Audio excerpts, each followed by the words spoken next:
Comedy शांति रखना मेरे भाई प्लीज। कंपैरिजन भी कैसा, चुनाव के दिन है। हाँ जी बाउंसर साहब भाई प्लीज।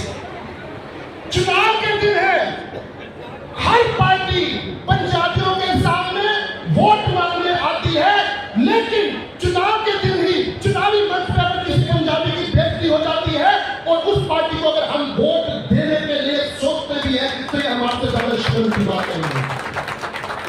पिछले एक हफ्ते में भाऊजी आप थोड़े बिजी हैं, शायद आपके पास ना पहुंची होगा। पिछले एक हफ्ते में 2 चुनावी घटनाएं हुई है जिसमें पंजाबियों का मान सम्मान पे फर्क पड़ा है। मैं हर मंच पे बोलूंगा इस चीज को। सबसे पहली कि किशन पाल जी के नामांकन की रैली में मंच के ऊपर से केवल एक पंजाबी खड़ा था, उसका नाम था राजकुमार वोरा, उसको हाथ से धक्का दे दिया गया। ये उसकी बदनामी हुई थी, ये पूरी पंजाबी समाज की बदनामी थी। और अगर हम अभी भी वोट देने का उनको सोचते हैं तो ये हमारे लिए शर्म की बात है। सेक्टर 9 का प्रधान वासुदेव अरोड़ा, हर किसी की अपनी व्यक्तिगत राय होती है। कल उन्होंने चौधरी महेंद्र प्रताप जी को अपना समर्थन दिया। मात्र 2 घंटे के बीच उस प्रशासकीय समाज के प्रधान को प्रधानी से हटा दिया गया। क्या कसूर था उनका? तो ये केवल उन 2 व्यक्तियों की बात नहीं है, मैं तो एग्जाम्पल दे रहा हूं। अगर आने वाले टाइम में हमने सत्ता परिवर्तन नहीं किया तो पंजाबियों वो दिन दूर नहीं है जिसका मान सम्मान के लिए तरसना पड़ेगा। सबसे पहली तो ये बात। दूसरी चीज, दशहरा, हर समाज के पास अपनी कोई ना कोई बिल्कुल अरे मुख्यमंत्री तक पहुंचा दिया। इलेक्शन के दिनों में पंजाबी समाज के मुख्यमंत्री तक पहुंचा दिया गया। बिल्कुल थैंक यू भाई, ये मेरे को याद दिलाया आपने। दूसरी चीज, बचपन से हम पैदा हुए दशहरा गांव जाते थे दशहरा देखने के लिए। जाते थे सारे, नहीं जाते थे? बोलो जवाब हो सारे, हमारे भी काम तक आवाज आनी है। जाते थे नहीं जाते थे? 2014 में भारतीय जनता पार्टी की सरकार आने के बाद बन्नू बिरादरी से, पंजाबी बिरादरी से उस दशहरे का आयोजन छीन लिया गया। इससे ज्यादा शर्मनाक बात कोई नहीं हो सकती। तीसरी चीज, ये फरीदाबाद जो रेत के पीले थे, हमारे को कांग्रेस पार्टी के बदौलत, नेहरू जी की बदौलत जगहें दी गई थी।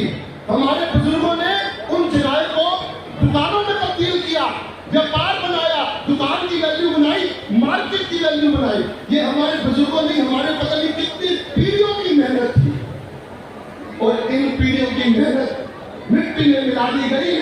2014 भारतीय जनता पार्टी की सरकार आने के बाद 1 नंबर मार्केट के दुकानदारों से पूछो, 20-20 लाख रुपए, 16-14 लाख रुपए, यहां तक कि 42-42 लाख रुपए दुकानदारों से फ्री होल्डिंग, CLU, लटकन पटकन के नाम पे ले रहे हैं। और जब नगर निगम में जाते हैं उनको तंग करते हैं, रिश्वत और देनी पड़ती है। क्या कसूर है हमारा? हमने इस टाउन में मेहनत की है। तो भाइयों, ये जवाब देना पड़ेगा। मैं नहीं बोलता, मैं फैसला आप पे छोड़ता हूं।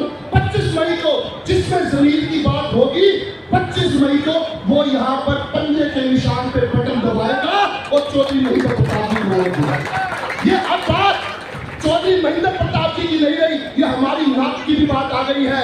अपने अंदर का गुस्सा निकालना है तो बटन दबाना पड़ेगा।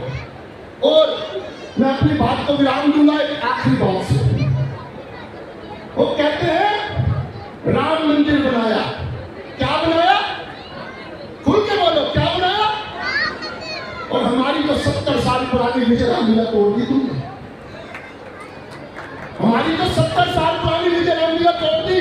क्या उस दिन फरीदाबाद के किशन पाल जी, सीमा त्रिखा जी सो गए थे? उस दिन इनको पंजाबी बिरादरी का ध्यान नहीं आया। आज ध्यान आया है। सुबह मेरे दिल को बड़ा सुकून मिला कि सीमा त्रिखा MLA केवल एक आदमी के साथ घर घर पर्चे बांटती फिर रही थी, आज उनके पास कार्यकर्ता नहीं है। तो मेरी सिर्फ इतनी सी बातें हैं, ज्यादा लंबी चौड़ी बातें करने के लिए तो समय बहुत है, लेकिन बाबूजी को भी आगे जाना है।